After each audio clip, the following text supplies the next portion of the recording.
So we started our WrestleDreaming with a story.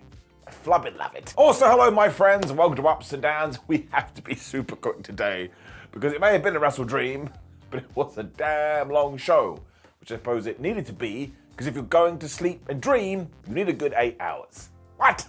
Let's up those downs. But look, it was the Righteous versus MGF, and before we even got into it, Maxwell was like, oh, hey, everybody is saying I attacked Jay White on Dynamite just because some idiot was wearing my devil's mask. But it wasn't me, somebody stole it, so we're gonna have to do some investigating. He also then said that Dutch and Vincent were dickheads when it was time to get some business done. We also kept this totally 1980s because MGF had promised us that he was going to do a slam, but when he tried to do this, he went all WWF No Mercy. He wasn't able to because it hurt his back. And look, we can argue that the world champion should be in world title matches, but given how WrestleDream ended, and given the fact that we have about 72 million hours of wrestling TV every single week, why can't we just try something a little bit different here and there? Exactly. Nobody's dead. It doesn't make a difference to anything. I say do it. We also used the Righteous to turn MJF into a superhero, because my word, I mean, obviously, he was taking on two guys, and they beat on him, and they beat on him, and they beat on him,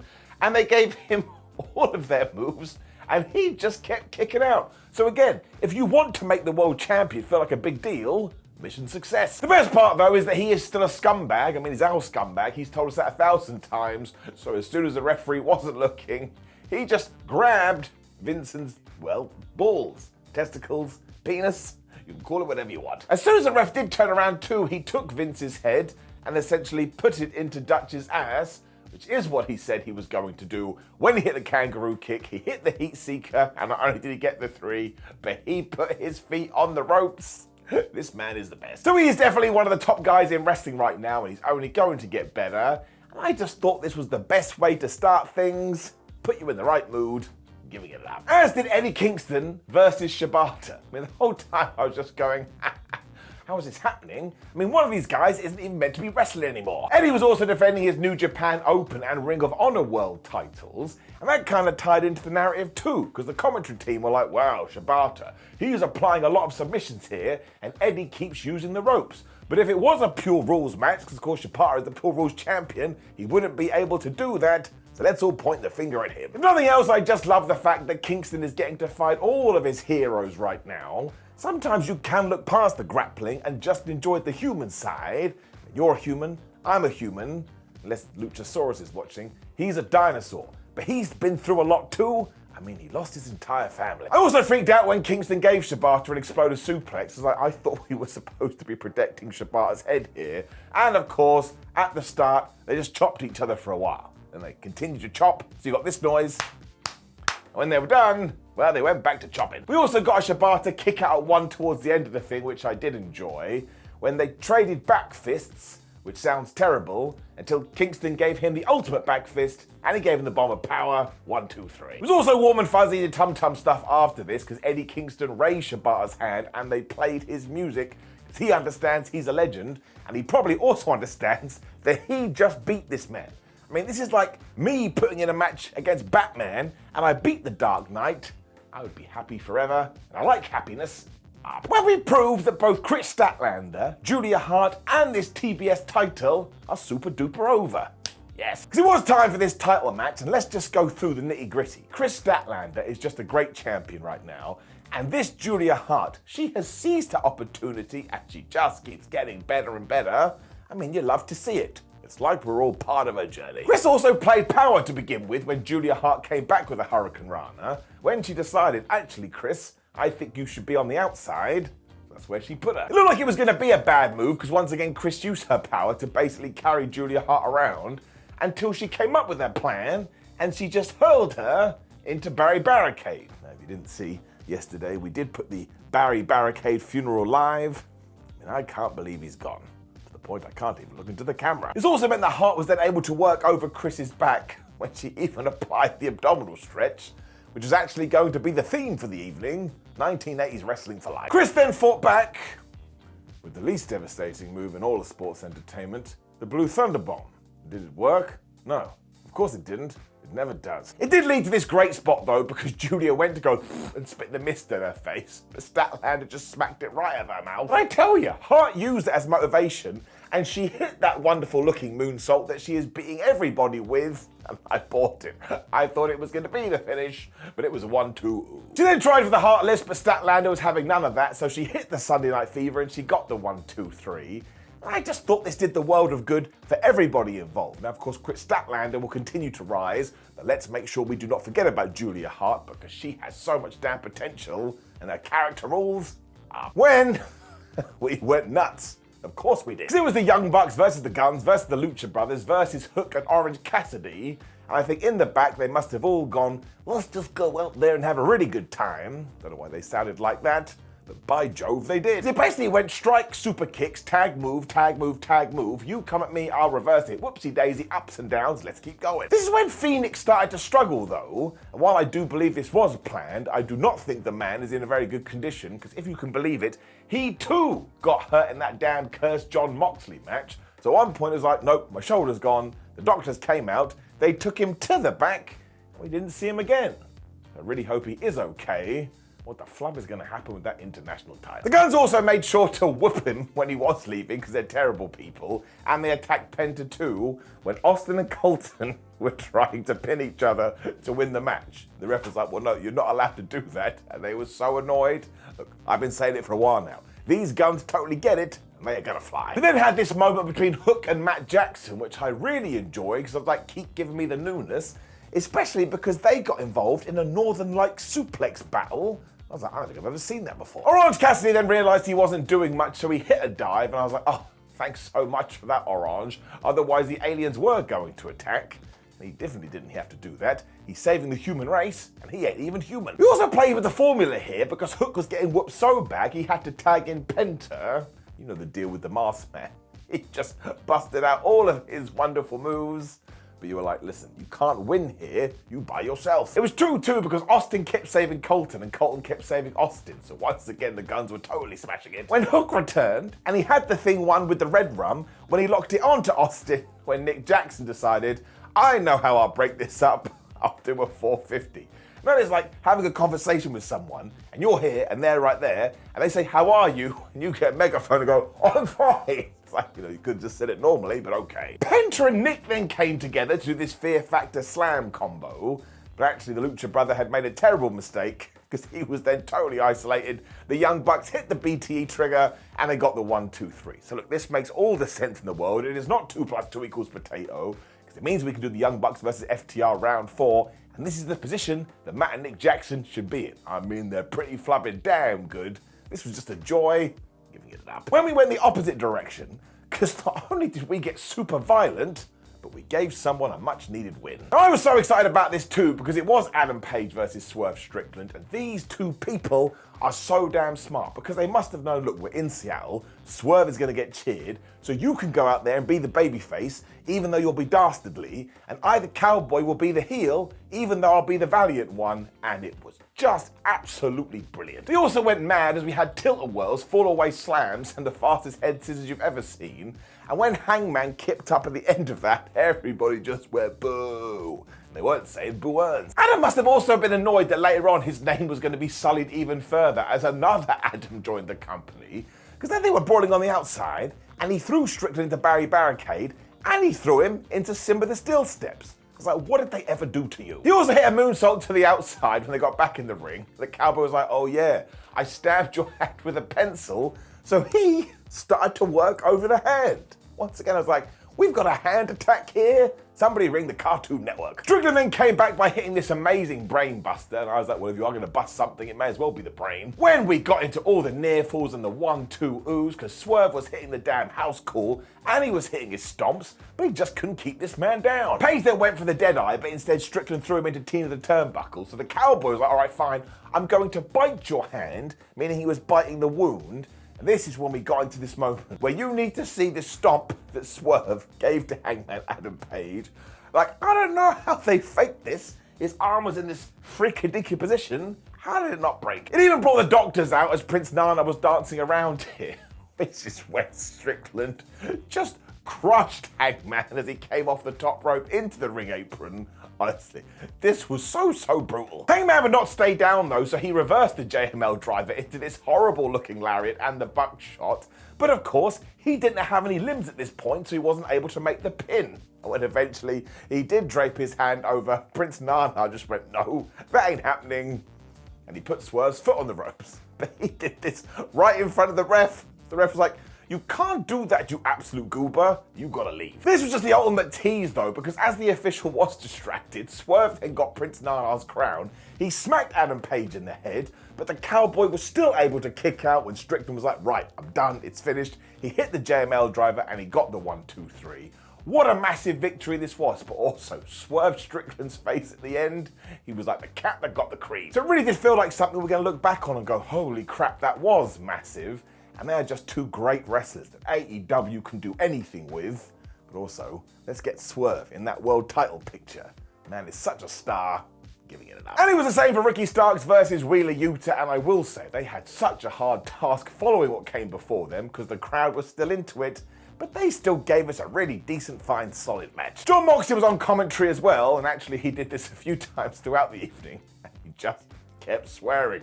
To the point Excalibur was like, are we gonna have to introduce a swear jar here? And Moxley may as well have gone, yeah, we flubbing are. Obviously, he wouldn't say flubbing. I really enjoyed this because he just put everyone over like they were the greatest person ever. Ricky and Yuta also started off by wrestling until Starks just grabbed wheels and started throwing around the place. And Moxley was like, you leave my Padawan alone.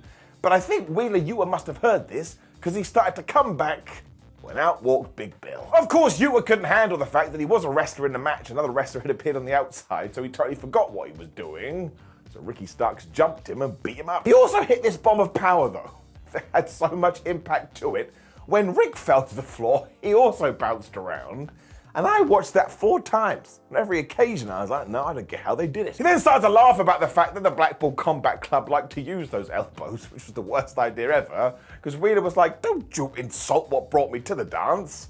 So surprise, surprise, he started elbowing him in the face. It also led to some interference from Billy Boy, but actually quite quickly he got pushed into the ring post, when essentially he went back to the grappling, and Ricky was like, well look, our time is done here. He hit the spear, he hit the Rochambeau, and he got the 1-2-3. But you can see how this ties in. If Wheeler Yuta wasn't distracted by this giant man, maybe he would have done better. So again, we had to have Ricky Starks get a victory here because he keeps on losing. He too is going to fly to the top.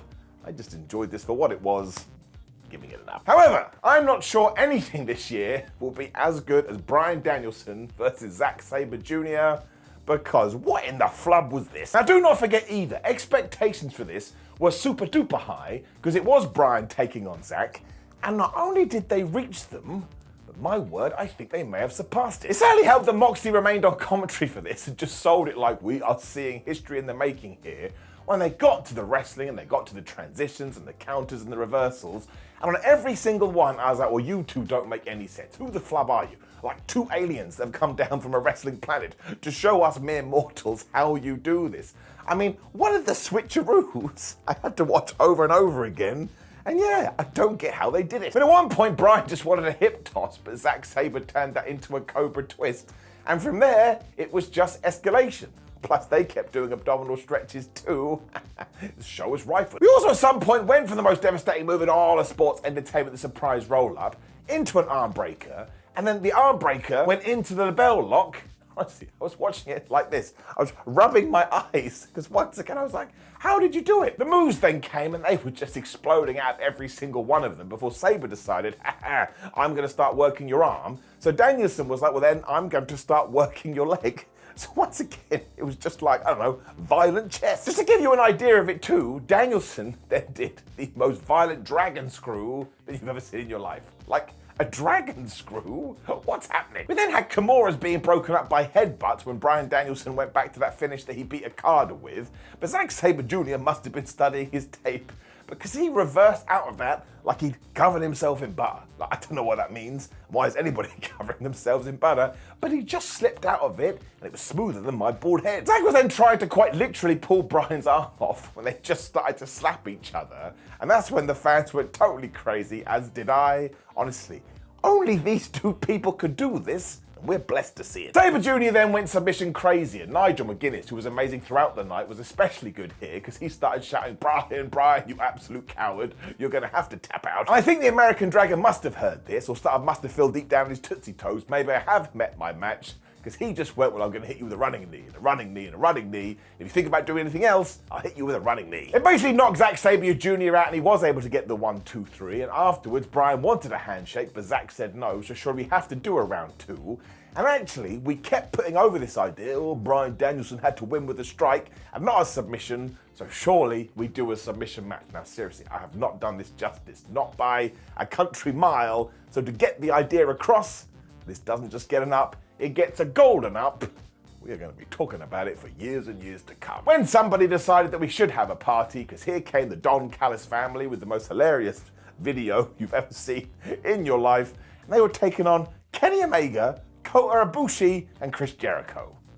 It's so surreal, I fell on the floor. The guest of Will Ospreay and Sammy Guevara also make a wonderful asshole team too, because they will protect each other, but otherwise they will just cheat and cheat and cheat and cheat. We also started with Will Ospreay and Kenny Omega, so you can imagine how everybody reacted to that. But then we also had Jericho and Sammy Guevara going at it when Takeshita was like, you're going to ignore me, are you? So he just smashed everybody with lariats, and he hit his Takeshita line. Sounds like a train. Abushi then felt left out, so he joined in, which is when the tag klaxon went off. All of a sudden, they were going through the wrestling move book, going, have we done page 72? We haven't, well, let's do it. It also allowed our heroes to pay homage to Inoki as they did a bunch of triple dives, so that was just nice. When Ospreay and Omega got back into it, I was like, this is why the card called WrestleDream, because we're getting a bunch of dreams. We then got another abdominal stretch, so I was losing my mind, but this time Don Callis was joining in, which is when referee Aubrey Edwards kicked the arm. Honestly, Don sold this like he had been shot. Why was he out of wrestling so long? He is one of the best managers. Kenny was still wounded at this point though, so Takeshita hit him with the least devastating move in all of sports entertainment, the Blue Thunder Bomb. Now don't forget, this was the second time on the pay-per-view this happened, and did it work part 2? No, it did not. Sammy and Abushi were then bouncing around when Jericho got the hot tag, which ended in an abdominal stretch.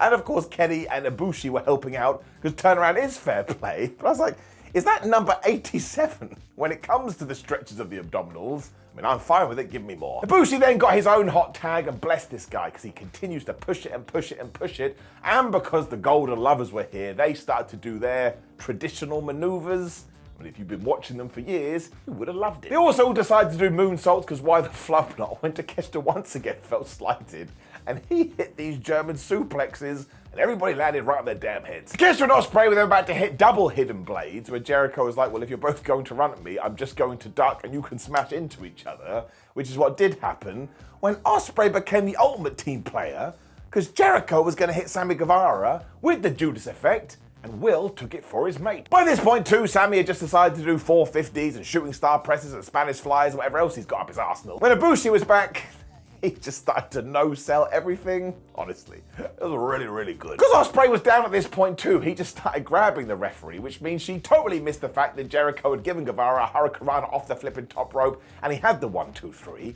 But he's a pro's pro, so he was like, fine, I'll apply the walls of Jericho. But because the official still wasn't looking, Callis was like, all right, fine. And he got a bat. He just smacked Chris right in the head. And the best part about it is Sam was like, all right, because he's a slime ball. He just pinned him as Ospreay kept Kenny Omega and Abushi out the ring. So the bad guys had done it. They totally won it. So yes, look, I hold my hands up and I will say the finish was just a little bit silly, but who cares? When you have this much fun with the journey, even when it comes to the destination, you end up at somebody else's toilet, whatever that means, I ain't never gonna get mad at it. This whole card was flipping great, giving it an up. And then it stupidly continued, because it was FTR versus Aussie Open for the AEW Tag Team Titles. Let's do a quick trivia. Was it really good? Yes, it was. I mean, where do we even begin? Like, Carl Fletcher and Mark Davis, despite all their plaudits, are probably still underrated because they never had a bad match. And at this stage, Cass Wheeler and Dax Harwood, as far as I'm concerned, are one of the best teams ever. I mean it. FTR are also going mad with tags to begin with because they are a tag team and it's almost like that's how it works. When Davis and Fletcher got annoyed and they were like, we can do that too. So they started doing all the tags. It was a tag team match. We also sold the fact that Davis is a monster because he was just lariating people's heads off. I'm like, man, how did that kill anyone? Which is when Cash kind of got suplexed, power bombed, and he was so destroyed, Aussie Open beat the crap out of him, and even when he tried to tag in Dax, well, he got thrown to the outside. Righto. Of course, he then got the hot tag and he just totally smashed Carl Fletcher, and he tried to smash Mark Davis, but I like this because we sold it as he was a really big man. Because he's a really big man, so we try and take him down, he ain't gonna go down. I mean, he basically had to shoot him to get him on the floor. This is when the rolling German suplexes started, because why not? I think today. And after he missed a headbutt, my word, Aussie Open hit the Aussie Arrow instantly for a 1-2 ooh, and I didn't totally buy it, but I did start to believe. Dax then carried this on by hitting his slingshot bomb onto Carl Fletcher, which when Aussie Open were like, well, we're gonna hit you with the powerplex, but obviously that insulted FTR because they do the powerplex, so they came back with the powerplex. Now at this juncture,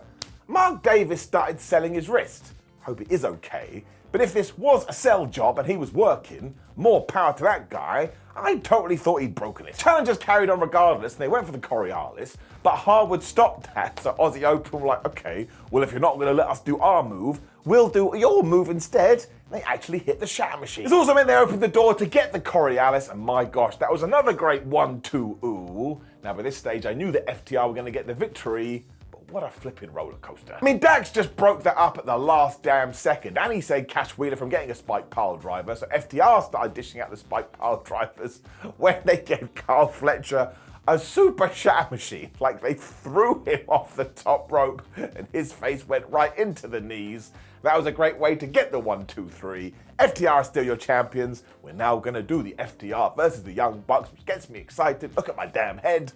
Up. When we finished by going full on sports entertainment, and let us just praise some people. Because our main event was Christian Cage versus Darby Allin for the TNT title in a 2 out of 3 falls match. And the other day, on an interview, MJF said Christian Cage right now is doing the best work of his career. And he is totally right. And in fact, he has hit such levels. If you come into my house right now and say, oh my gosh, Christian is one of the best ever, the answer is yes, he really is. And to this day, we do not give him the love he deserves. Darby Allin also needs all the praise because he just kills himself, which means you have so much sympathy for him. But that's the whole point of being a babyface. Now, even I think he went a little bit too far here, but it does work. My tum-tum was crying out for him. It was a little bit weird because they started by wrestling, although Christian Cage has said he was going to do that. But this tied into such a good tease, because Darby went for the coffin drop, it didn't work. So Christian went for the kill switch, it didn't work. So Alan was like, all right, he took that turtleneck, he put it over Cage's head, and he hit the most devastating move in all sports entertainment, the surprise roll-up, and he pinned him for the first fall. I mean, that was like the first 5 minutes. Christian's response was to look at Nick Wayne's mum and kind of make googly eyes at her, and I was like, well, he was always going to do it. When he basically started to strangle Darby using the ropes. And if you think that is bad, just you wait. Darby then hit a code red for a pretty good 1-2 ooh, especially because the first fall did come out of nowhere, which is when Mrs. Wayne did throw a drink right into Cage's face. And I was like, look, I love you, Christian, but you probably deserved it. I mean, the Darby hit a coffin drop to the outside, but given that he had gone out there, oh my gosh. Now look, once again, I ain't gonna be able to do this justice, but Christian started to throw him into Alan the announce table, and he threw him into the steps, and he threw him into the apron, and he gave him this slam onto Simba the Steel Steps, which was so disgustingly brutal, I started wibbling and a wobbling. I mean, there was nothing fake about this. He just flipping did it. So make sure you go and see this to understand that it was a murder, and Christian rolled back into the ring, and Darby Allin got counted out. Now, 1, that's just the ultimate heel move, but also 2, of course he got hounded out. I don't know how he will ever walk again. The doctors then checking on Darby because yes, once again, of course they were. And as he was being stretchered out, Cage climbed to the top rope and he gave him a frog splash. And that too looked horrendous. I mean, that must have hurt both of them. By this stage too, Christian had just walked around the ring and destroyed it. I mean, he'd exposed the wooden boards. And when they got back in there, the ref just went, hey Darby, can you go? Darby was like, I can go. This guy went, all right. Go on then. I was like, what are you doing? It was so damn good though because Christian gave him the kill switch onto the damn exposed wood, but Darby Allin kicked out with a 1-2 ooh when he started to fight back, and he even hit the coffin drop, and we got another false finish, and by that point I was totally bought in.